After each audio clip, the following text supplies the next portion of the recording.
The year was 1939.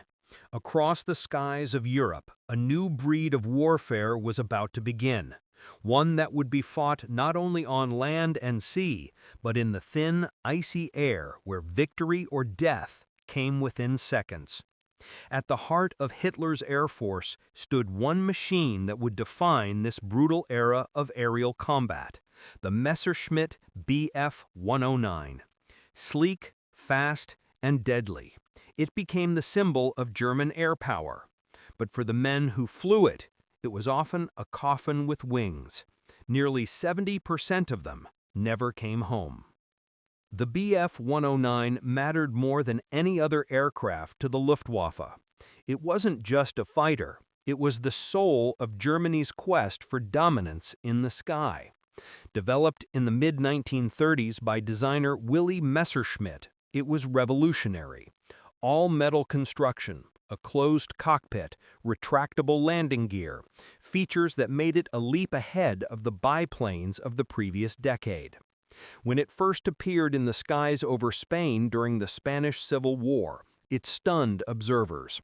Against slower, fabric-covered Republican aircraft, the Bf 109 proved it could climb faster, dive harder, and survive hits that would shred its opponents. By the time war broke out, the Bf 109 was already a symbol of technological confidence. To the young men joining the Luftwaffe, it represented speed, power, and honor. But those same men were stepping into one of the most dangerous professions in the world. In 1939, Germany's strategy of blitzkrieg, lightning war, depended on total air superiority. The Bf 109 was the spearhead. Every tank division, every invasion plan relied on these fighters clearing the skies ahead. And at first, they did. During the invasions of Poland, Norway, France, and the Low Countries, the Luftwaffe's fighter arm crushed everything that rose to challenge them. German pilots like Werner Mulders and Adolf Galland became legends, their kill tallies growing by the day. In the Battle of France alone, Bf 109s destroyed hundreds of Allied aircraft. The numbers looked invincible, but the statistics masked a darker truth. For every victory, a new pilot had to fill the seat of one who never returned. The Bf 109 was not an easy aircraft to master. Its narrow landing gear caused endless accidents. Even experienced pilots ground-looped or flipped during takeoff. In training, it was common for young Luftwaffe cadets to die before ever reaching combat. By 1940, for every 100 pilots trained, 10 of them would be dead before their first mission. Still, the aircraft's reputation soared. The Bf 109E ML variant carried the war forward.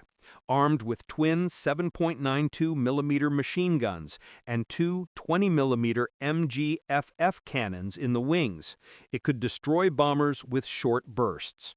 The Daimler-Benz DB601 engine gave it over 1,000 horsepower and a top speed of more than 350 miles per hour, blistering performance for its time.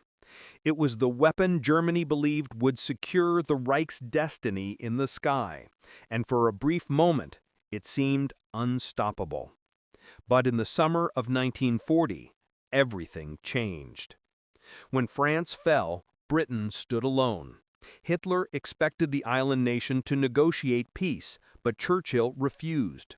To invade Britain, Germany needed control of the air, and the Bf 109 would be the tip of the spear once again.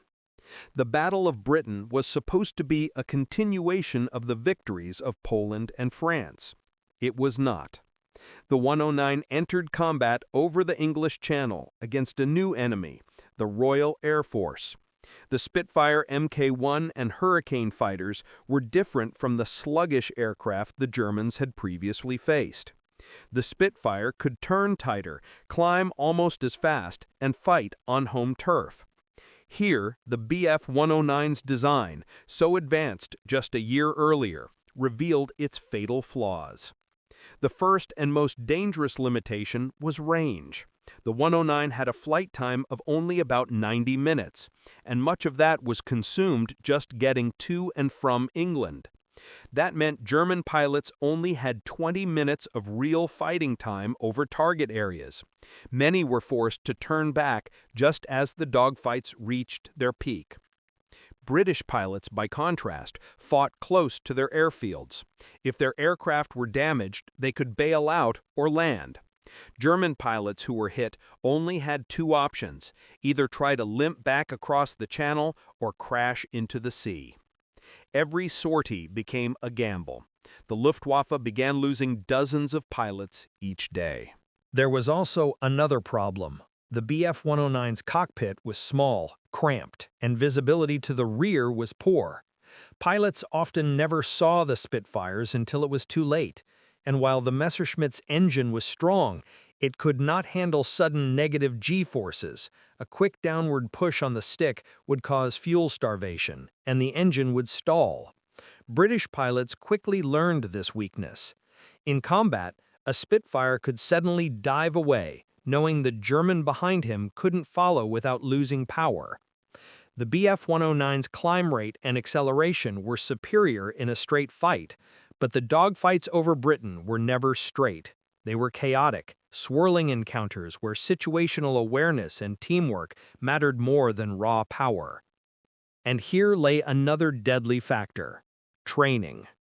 Before 1940, Luftwaffe pilots had years of peacetime preparation and instructor supervision. By mid-1940, the demand for replacement pilots was so great that the training period was slashed. New recruits had fewer flight hours, less formation experience, and were rushed into combat units. Veteran instructors were themselves sent to the front. As a result, squadrons filled with inexperienced pilots were thrown into battles they were not ready for.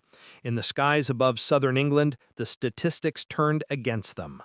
By the end of the Battle of Britain, Germany had lost more than 1,700 aircraft, nearly half of them Bf 109s. Worse, many of the dead were not replaceable. The Luftwaffe had no formal rotation system like the Allies. A pilot would serve until he was wounded, captured, or killed. By 1941, the Luftwaffe began to change focus. Hitler turned east, toward the Soviet Union. Operation Barbarossa, launched in June 1941, opened a new front of unimaginable scale. Once again, the Bf 109 was at the center of it all. In the first months of the invasion, the results seemed miraculous. The Red Air Force was caught off guard. German pilots shot down thousands of Soviet aircraft in weeks. Luftwaffe aces like Werner Mulders, Günter Lützow, and Gerhard Barkhorn racked up scores unheard of in the West. One pilot, Erich Hartmann, would go on to claim 352 victories, the highest in history. But this illusion of success came at a cost few noticed at first. The Eastern Front devoured machines and men alike.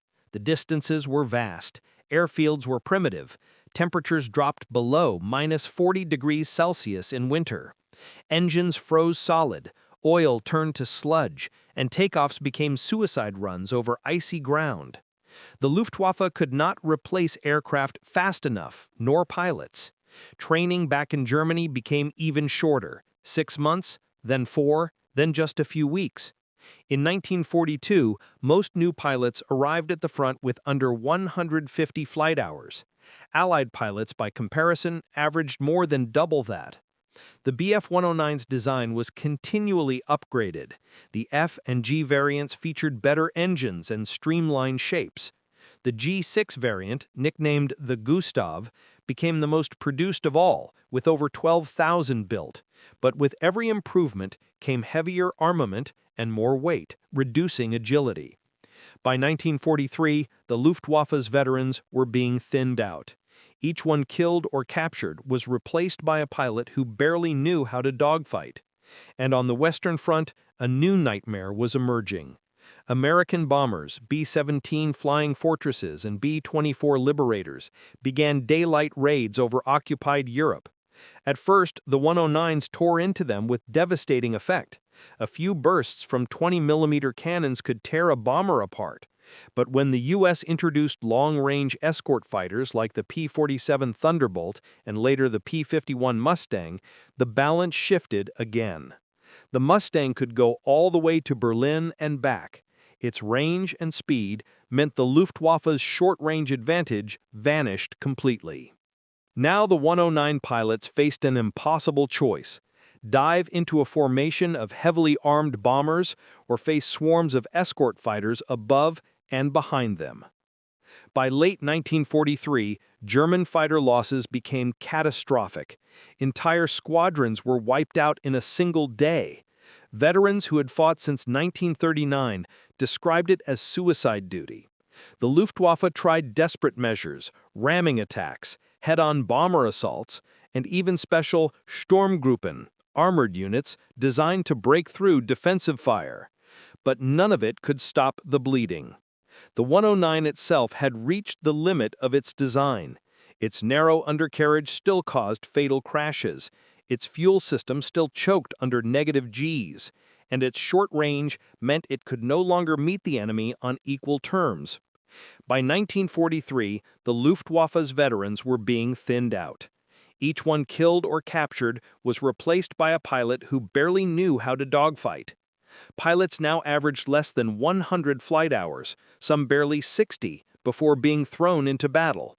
They were young, sometimes only 19 years old, flying one of the most unforgiving fighters ever built against seasoned Allied aces. It was no longer a battle for victory.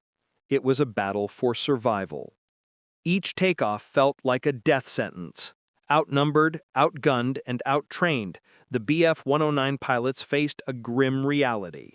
Their machines were being outclassed by Mustangs, Spitfires, and late-war Soviet Yak fighters. Their airfields were bombed daily. Fuel shortages meant many could barely practice before combat. The Luftwaffe's proud motto, Adler können fliegen wo sie wollen, Eagles can fly where they wish, was becoming a tragic irony. The Eagles could no longer fly anywhere. They could only die where they stood. By early 1944, the war in the air had turned into a one-sided slaughter. The skies that once belonged to the Luftwaffe now teemed with Allied bombers and escort fighters. The Bf 109, the pride of Germany's Air Force, was still in production, but its pilots were no longer the elite. They were young, exhausted, and hopelessly outnumbered. A decade earlier, the Luftwaffe had been built on the idea that quality would defeat quantity. The early generations of pilots were hand-picked, trained for years, and taught to think like hunters. But by 1944, there was no time left for that. The average Luftwaffe pilot entering combat this year would live for just 17 missions. 17. The Allies knew it. Every new German aircraft shot down meant not only a lost machine, but a lost man who could never be replaced. The Americans were producing 10 times more aircraft and training thousands of new airmen every month. The Luftwaffe was burning through its pilots faster than it could train them. By this time, the Bf 109 had evolved into the G and K variants. The G6, the most common, carried heavier armament, two 13mm MG-131 machine guns and a 20mm cannon firing through the propeller hub. Some were upgraded with underwing gun pods for extra firepower, but these additions made the aircraft heavier and slower. Every kilogram of armor or ammunition reduced the fighter's agility, the one advantage it once had. Over the skies of Germany, the Bf 109s faced impossible odds. P-51 Mustangs and P-47 Thunderbolts escorted bomber streams of hundreds of aircraft, their engines roaring from horizon to horizon. The German pilots had to climb to altitude, intercept, dive through a wall of defensive fire, and escape before being swarmed. Few did. In January 1944, losses reached levels that even the most optimistic commanders could no longer ignore. The Luftwaffe lost more than 1,000 fighters in a single month. The U.S. 8th Air Force was sending up formations of 800 bombers at a time, escorted by 700 fighters. For the German pilots, it felt like flying into a storm that could not be stopped. The tactics they were forced to use bordered on suicidal. Many would attack the bombers head-on, closing at a combined speed of over 1,000 kilometers per hour. At that distance, they had only seconds to fire before they were past the target or hit by the bomber's return fire. Some of the most desperate formations were called Sturmgruppen, assault groups. These units flew heavily armored FW-19s and Bf-109s with orders to penetrate bomber formations at all costs. The goal was simple: destroy as many bombers as possible, even if it meant not returning. Some pilots carried ramming instructions. If their guns jammed, they were to physically collide with the enemy. By mid-1944, attrition had hollowed out the Luftwaffe's ranks. The great aces, men like Galland, Barkhorn, and Rahl, were now commanders, exhausted from years of combat. Many younger pilots didn't even know who their leaders were. They only knew the endless roar of engines and the sight of flames in the sky. Fuel was another killer. Germany's synthetic fuel plants were under constant attack by Allied bombers. Even when aircraft were available, they could not fly for training. A pilot might receive just a few hours in a real 109 before being sent into battle. Some cadets had practiced in gliders, then transitioned directly into combat aircraft with live ammunition. The result was predictable: fatal accidents on takeoff, landing, and even taxiing. Ground crews would watch in silence as another trainee nosed over, broke a wing, or burst into flames. Inside the cockpit, the young pilots felt the pressure of a dying war machine. The Bf-109's canopy was tight, the visibility limited. In winter, the heating barely worked. In summer, it became an oven. The engine roared just a few feet in front of them, shaking the aircraft like a living thing. When the call came over the radio, "Feind in Sicht," enemy in sight, their hearts would pound, knowing each fight could be the last. They were up against better odds, better machines, and pilots who rotated home after a set number of missions. The Luftwaffe had no such policy. A pilot fought until he died or was too injured to fly. Erich Hartmann, the top-scoring ace of all time, survived more than 1,400 missions, but he was the exception. For every Hartmann, there were 100 others who vanished into the clouds and never returned. By the summer of 1944, the Allies had achieved what the Germans once had in 1939, total air superiority. On D-Day, as Allied troops stormed the beaches of Normandy, the Luftwaffe could barely get a dozen aircraft into the air. The skies above France, once ruled by the Bf-109, were now filled with Mustangs and Spitfires. The German pilots who remained were trapped in a nightmare of constant defense. They were ordered to intercept Allied bombers by day, then Soviet aircraft by night. They slept in their cockpits, ate from tins, and flew from bombed-out airfields that changed weekly. The strain was unbearable. Even the best began to crack. Adolf Hartmann, once the face of Luftwaffe heroism, openly criticized the Nazi high command for wasting the fighter arm. He argued that the Luftwaffe had been drained by Hitler's obsession with bombers and the Me-262 jet program, which diverted precious fuel and engines. His outburst cost him his command. But Galland was right. By late 1944, the Luftwaffe was bleeding out. At the front, the Bf-109s kept flying. Newer models, like the Bf-109K, with a top speed of over 440 miles per hour, tried to compete with the Mustangs. The K-4 could climb faster and carried a devastating 30mm Mk-108 cannon. But the pilots flying them rarely had the experience to use these advantages. The few veterans who survived from the early years described the final months as flying in a sky filled with ghosts. The once proud squadrons were reduced to a handful of aircraft, scattered and hunted. When the Allies advanced into Germany, airfields were strafed daily. Pilots took off under fire, dodging explosions before they were even airborne. Some chose to stay on the ground. Others went up anyway, knowing it would be their last flight. The statistics tell a grim story. Of roughly 30,000 fighter pilots who served in the Luftwaffe during the war, more than 20,000 were killed or declared missing. 70% gone. The Bf 109, for all its brilliance, had become a trap. It was a design born in victory, but destined for destruction. As 1945 dawned, Germany was collapsing. The Reich that had once boasted of air supremacy was now surrounded, bombed, and starving.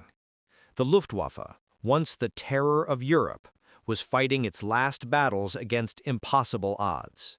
In the east, Soviet armies advanced relentlessly. In the west, Allied bombers flattened cities day and night. The skies were filled with contrails that stretched like scars across a dying nation.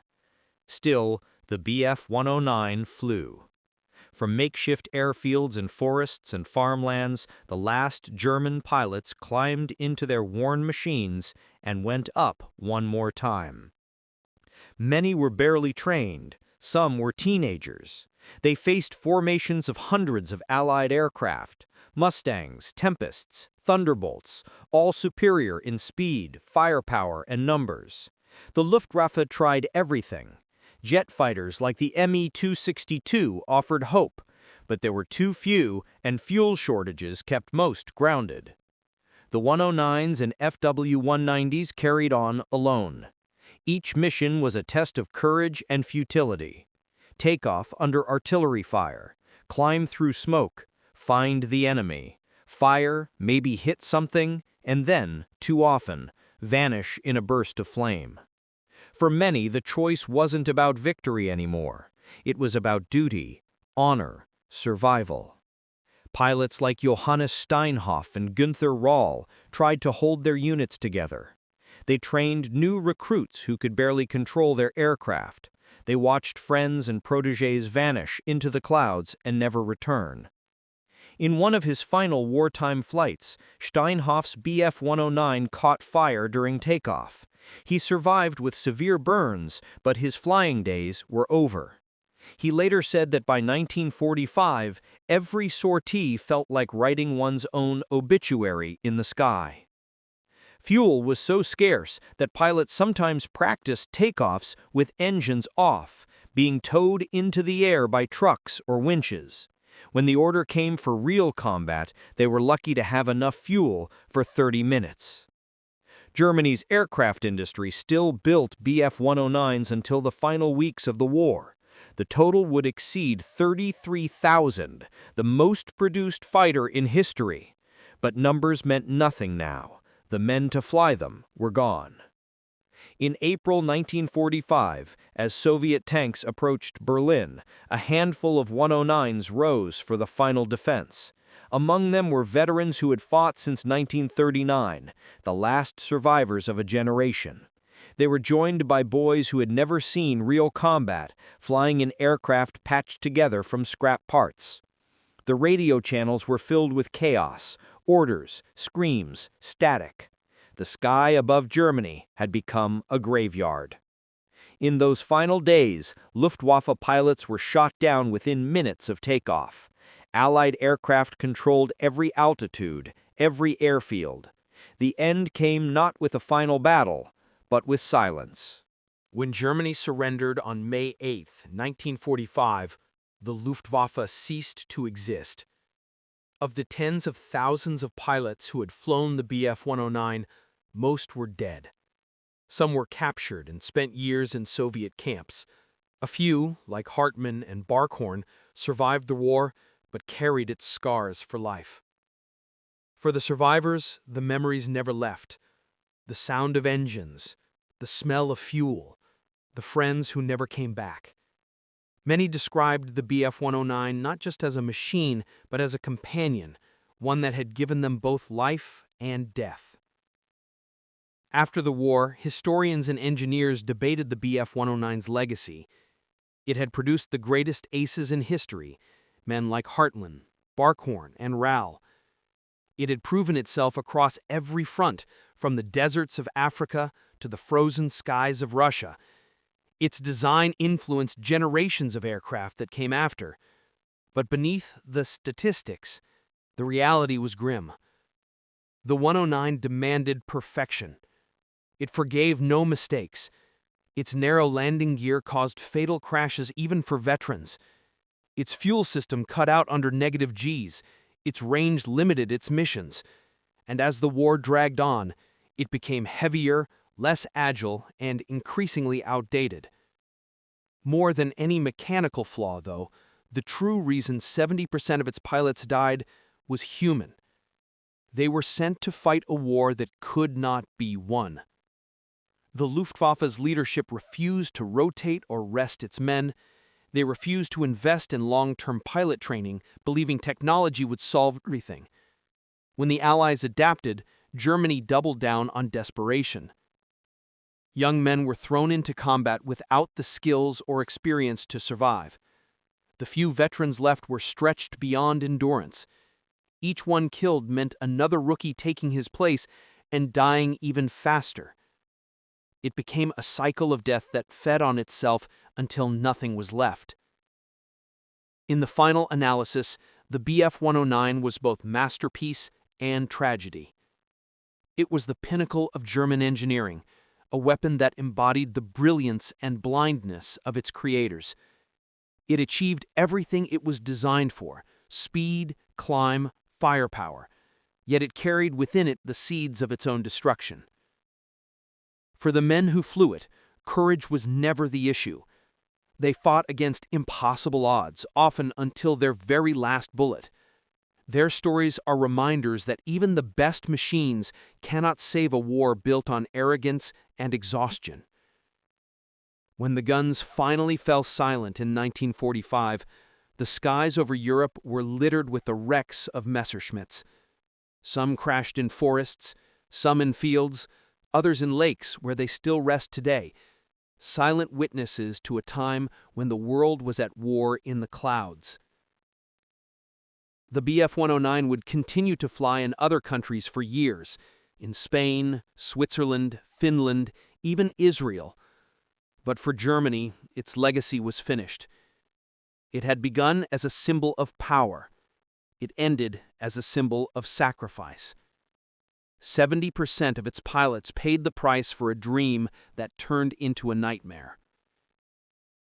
Today, when historians speak of the Messerschmitt Bf-109, they speak of its unmatched record, but also of its cost.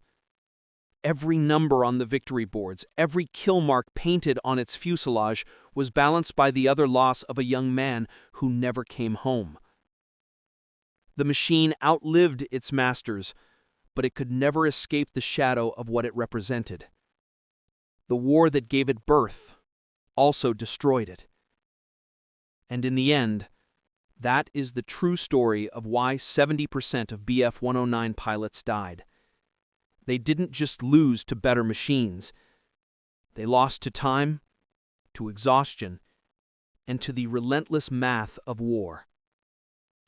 Each flight they took, each battle they fought, pushed them further toward the inevitable.